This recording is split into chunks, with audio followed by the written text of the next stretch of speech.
Vamos a sumergirnos en la Segunda Guerra Mundial.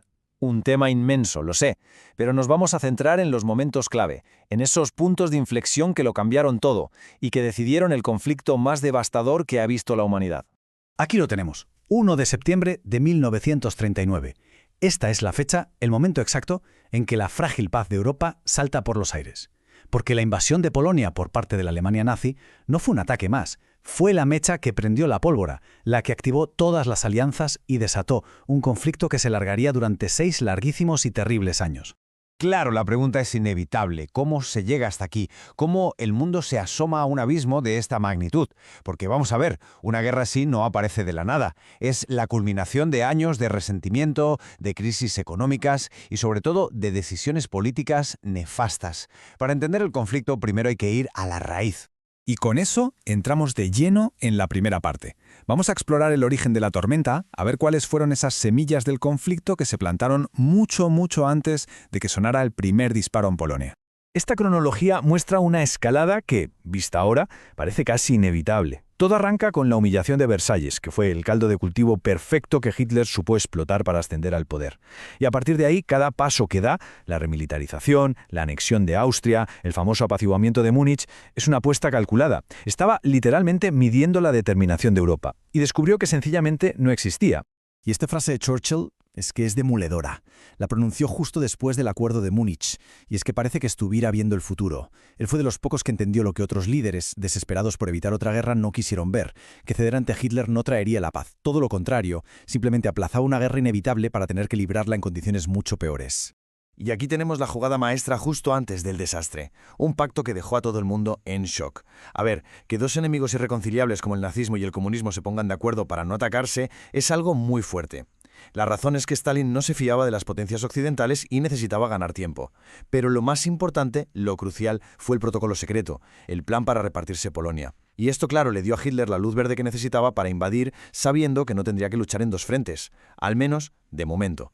Con el camino despejado en el este, Alemania desata una forma de guerrear completamente nueva.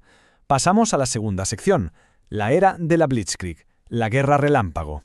La Blitzkrieg, ojo, no era solo una táctica, era toda una filosofía de guerra. Rompía totalmente con el pasado.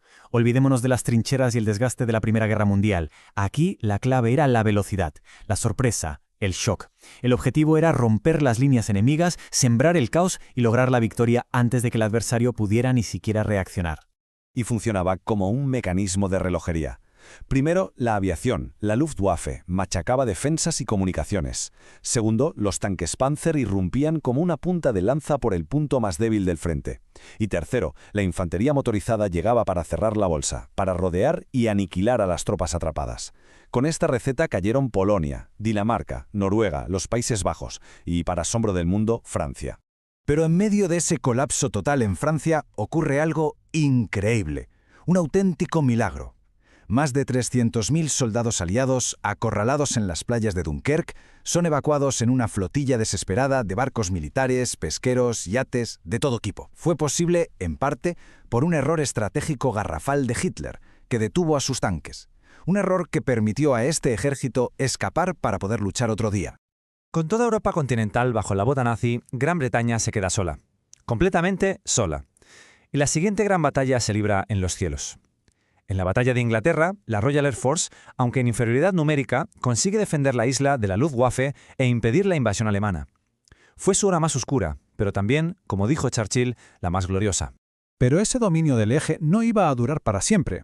Ahora entramos en la tercera sección, la que es para mí la clave de todo este análisis, los acontecimientos que le dieron la vuelta a la guerra. Entre el 41 y el 43, la guerra se vuelve global, y la balanza empieza a moverse. Hitler comete el que posiblemente fue su mayor error, invadir la Unión Soviética. En el Pacífico, el ataque a Pearl Harbor despierta a un gigante industrial, Estados Unidos. Y poco después, en Midway, la Marina estadounidense frena en seco a Japón. Mientras, en África, los aliados por fin vencen en el Alamein. Y en el este llega el punto de inflexión definitivo, Stalingrado. Stalingrado no fue solo una batalla, fue un infierno y el principio del fin para el Tercer Reich. La derrota del Sexto Ejército alemán fue una catástrofe militar, sí, pero también un golpe psicológico devastador. La Wehrmacht nunca se recuperó de esto. A partir de este momento, en el frente oriental, Alemania solo va a retroceder. Con la marea ya cambiando de forma decisiva, los aliados empiezan a cerrar el cerco. Esta sección muestra cómo Alemania se vio literalmente atrapada entre dos frentes masivos. Si Stalingrado fue el punto de inflexión en el este, el día D lo fue, sin ninguna duda, en el oeste. La Operación Overlord fue una hazaña logística y de valor sin precedentes. Millones de soldados desembarcando en Normandía, abriendo por fin ese segundo frente que Stalin llevaba años reclamando. Ahora sí, Alemania estaba verdaderamente atrapada. Y ojo, porque mientras en el oeste se preparaba el desembarco, en el este tuvo lugar la batalla de Kursk. Solo hay que ver los números, son mareantes. Fue la mayor batalla de tanques de la historia. El último gran intento alemán por recuperar la iniciativa en el frente oriental. Fracasaron estrepitosamente. La victoria soviética aquí confirmó que el Ejército Rojo era ya una fuerza imparable que se dirigía directa a Berlín. Atrapada entre el avance soviético por el este y el de los aliados por el oeste, la Alemania nazi se desmorona. Pasamos ya a la fase final de la guerra. El final de la guerra es rápido y brutal. Mientras los aliados avanzan, liberan los campos de concentración, revelando al mundo el horror del Holocausto. Con los soviéticos ya en Berlín, Hitler se suicida. Alemania se rinde. Pero en el Pacífico, la lucha continúa con una ferocidad increíble. Ante la perspectiva de una invasión de Japón con millones de bajas, Estados Unidos usa el arma atómica, forzando la rendición incondicional de Japón. Y en medio de toda la brutalidad de la guerra, se llevó a cabo un genocidio sistemático. Más de 6 millones de judíos fueron asesinados por el régimen nazi en el Holocausto. Un horror que no debe ser olvidado nunca.